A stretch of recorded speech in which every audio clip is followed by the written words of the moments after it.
Écoutez, surpris avant tout, parce que en ce qui concerne cette affaire, je dois vous dire que nous étions en stage du 26 au 28 avril à Clairefontaine, donc tous les responsables de Pôle Espoir, ainsi que les responsables de section sportive élite des clubs pro, nous étions à peu près une petite quarantaine, qui accueillons, qui détectons ces garçons qui vont ensuite rentrer en pré-formation pour ensuite, 2 ans après, rentrer dans les centres de formation de clubs professionnels.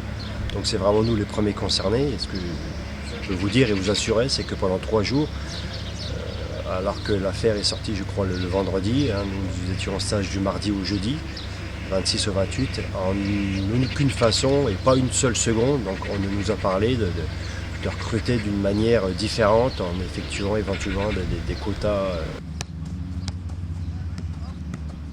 Non, les critères ne changent pas, le football ne change pas.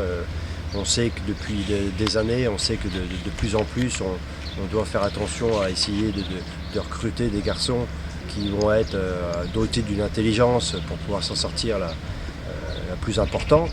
Les critères principaux restent le talent, la technique, avec bien sûr couplé avec des facteurs athlétiques, notamment la vitesse gestuelle, qui vont être importants dans la détection et le recrutement, tout en sachant qu'on recrute des garçons à 12 ans, 13 ans, qui sont en pleine transformation psychologique, psychique, qui sont en pleine phase de puberté, donc qui vont être amenés à changer. C'est une période de grands changements.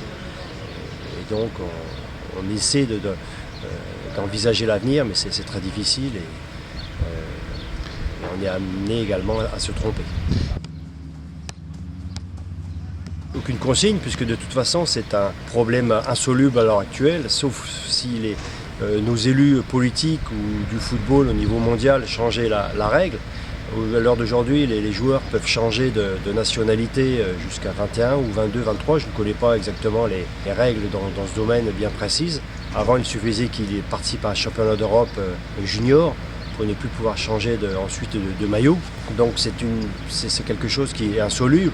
Vous vous doutez bien que si demain Michel Platini, Raymond Kopa ou Zinedine Zidane se présentent au Pôle Espoir, je vais les prendre. Même si Raymond Kopa peut prendre la nationalité polonaise, Michel Platini italienne et Zinedine Zidane algérienne.